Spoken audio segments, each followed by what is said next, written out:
Hi friends, welcome back to our channel. This is day 2 in the 31 Days of Samhain series. If you're just now finding us and looking at the title of this video, you might be asking yourself, who the heck is Samhain? Don't worry, it's a running joke in the pagan community. Hi, I'm Melina, co-owner of Pathways New Age Books and Gifts, a metaphysical supply and event center in St. Louis, Missouri. We're a brick and mortar metaphysical store. Thanks for joining us again, and I am broadcasting, of course, from my home, so you may hear a lot of background noise. I live on a very well-traveled corner of the neighborhood. So, as I said, Samhain is a running joke in the pagan community. It's pronounced Samhain and sometimes Samhain, and before you think I'm pronouncing it wrong, it's Gaelic. And like any other Gaelic word, it sounds nothing like what it's spelled. As we had mentioned in our Mabon series, this is a time when the energy of the season starts to kind of wind down from summer. It's often celebrated as more of a season rather than just one day.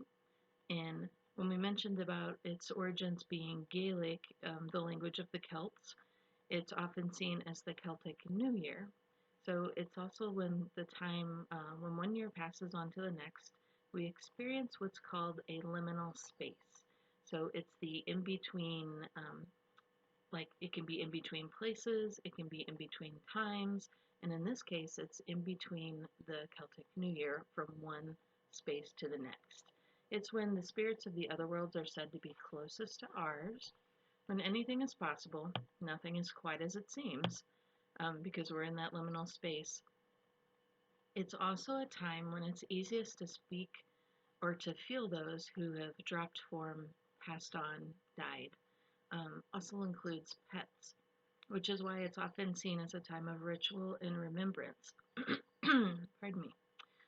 This year especially, but since we've lost so many people to this pandemic, um, and a lot of them are people we don't know, similar to like when 9/11 happened.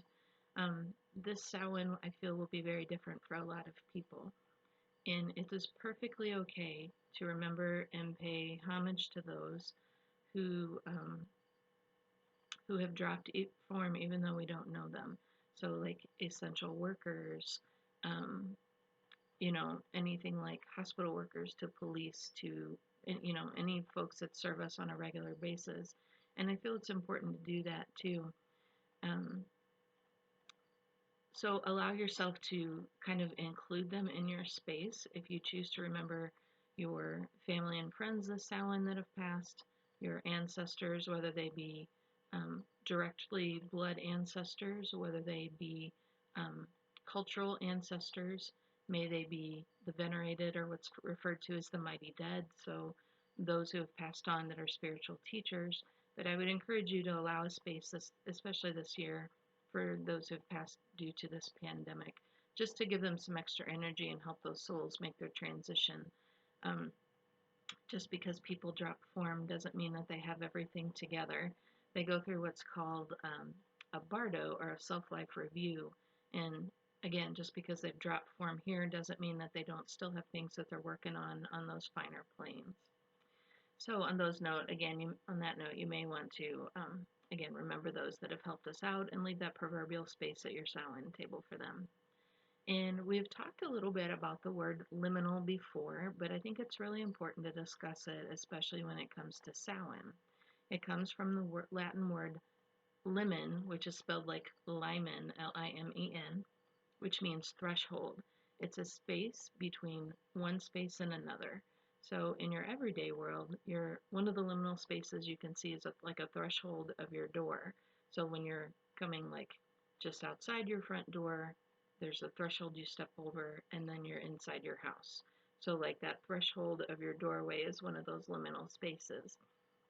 Another good way to remember it is thinking of it as the in-betweens. So if you think of it literally like in children, you have your tween children. They're not really children, they're not really adults, they're in between. So liminal spaces can be physical spaces, like we talked about, from one room to another. It can also be an emotional space when you're moving like from one relationship to another, like when you say you're between relationships, kind of like that.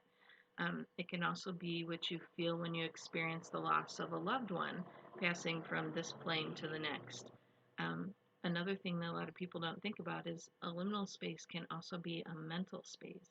So, say you have one idea or view on something, you're starting to learn about another point of view. You haven't quite left this one, you haven't quite engaged this one.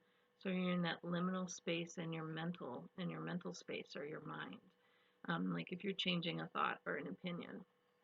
So liminal happens on a lot of bases and a lot of times and spaces, not just when it comes to Samhain and not just when you're crossing like a physical door, like a threshold that we talked about. So um, another good example of a liminal space is meditation. You're not quite in your body, you're not fully out of your body, you're kind of in between. Ritual space is another idea of a liminal space. We often call your ritual space or your ritual circle a place outside of place and a time outside of time. So it's like the very definition of what a liminal space is. So you might want to consider what liminal means to you and how you might want to incorporate it into the season and into your own workings. So I know this video is a little shorter than yesterday. I kind of wanted to give you guys a taste of what we're going to be talking about. And please join us in our next video, which is actually going to be a guided meditation to help put yourself in alignment with the energetic of the season. A lot of people see Samhain not just as like that one day, but they see it as a season. So be sure to tune back in.